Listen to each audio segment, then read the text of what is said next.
মাছের ডিমের নতুন একটা রেসিপি আপনাদের সঙ্গে আমি শেয়ার করছি, যার নাম হলো ঝিঙে দিয়ে মাছের ডিমের চচ্চড়ি।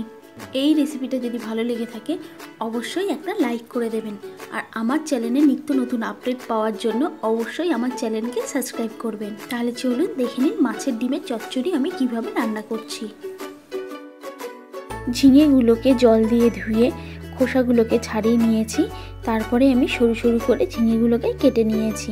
200 গ্রাম আমি কাতলা মাছের ডিম নিয়ে নিয়েছি। কড়াইতে আমি তেলটা ভালো করে গরম করে নিয়েছি। এখন আমি দিয়ে দিচ্ছি মাছের ডিমগুলো। 1 চামচ নুন দিয়ে দিলাম আর 1 চামচ হলুদ দিয়ে দিলাম। ভালো করে মিশিয়ে নিচ্ছি।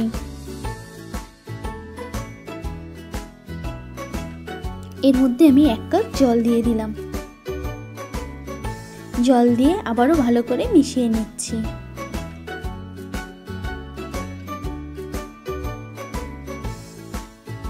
ঢাকা দিয়ে 2 থেকে 3 মিনিটের জন্য মাছের ডিমটাকে রান্না করে নেব।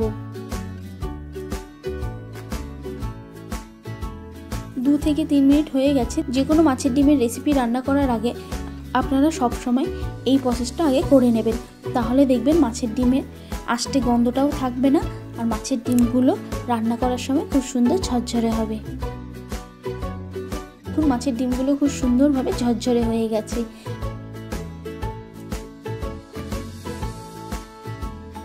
জলগুলো একদমই শুকিয়ে গেছে। এখন আমি এই ডিমগুলোকে তুলে নেব। সর্ষের তেলটা কড়াইয়ের মধ্যে দিয়ে আমি ভালো করে গরম করে নিয়েছি। এখন আমি তেলের মধ্যে দিয়ে দিচ্ছি গোটা একটা পেঁয়াজ কুচি। পেঁয়াজটাকে হালকা লালচে করে আমি ভেজে নেব। পেঁয়াজটা ভাজা হয়ে গেছে। ঝিঙেগুলোকে এখন আমি দিয়ে দিচ্ছি।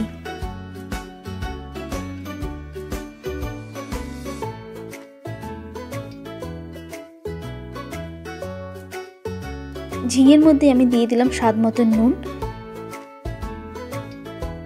আর 1 টিস্পুন আমি হলুদ দিয়ে দিচ্ছি। ঝিঙেটাকে আমি ভালো করে মিশিয়ে নিলাম।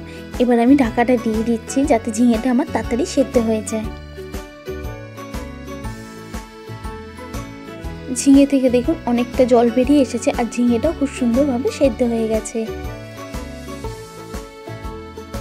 এখন আমি এর মধ্যে দিয়ে দিচ্ছি 1 চামচ পেঁয়াজ বাটা। 4-5টা কাঁচা লঙ্কাকে আমি বেটে রেখেছিলাম, এই কাঁচা লঙ্কা বাটাটা এবার আমি দিয়ে দিচ্ছি। পেঁয়াজ আর কাঁচা লঙ্কা বাটাটা আমি ভালো করে মিশিয়ে নিচ্ছি। আর দিয়ে দিচ্ছি 1 চামচ কাশ্মীরি লাল লঙ্কার গুঁড়ো। ঝিঙেটার গায়ে থেকে যতক্ষণ না তেল বেরিয়ে আসছে ততক্ষণ ধরে আমি ঝিঙেটাকে ভালো করে কষিয়ে নেব। ঝিঙেটার গায়ে থেকে খুব সুন্দরভাবে তেল বেরিয়ে এসেছে। এখন আমি দিয়ে দিচ্ছি ডিমগুলো। এতগুলো ডিম আমার লাগবে না, আমি কিছুটা ডিম রেখে দিচ্ছি।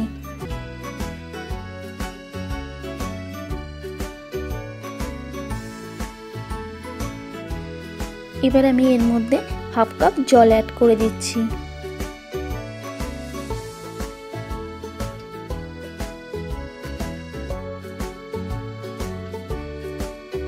ঢাকা দিয়ে রান্না করব কিছুক্ষণ। এই জলটাকে আমি আর একটু শুকিয়ে নেব।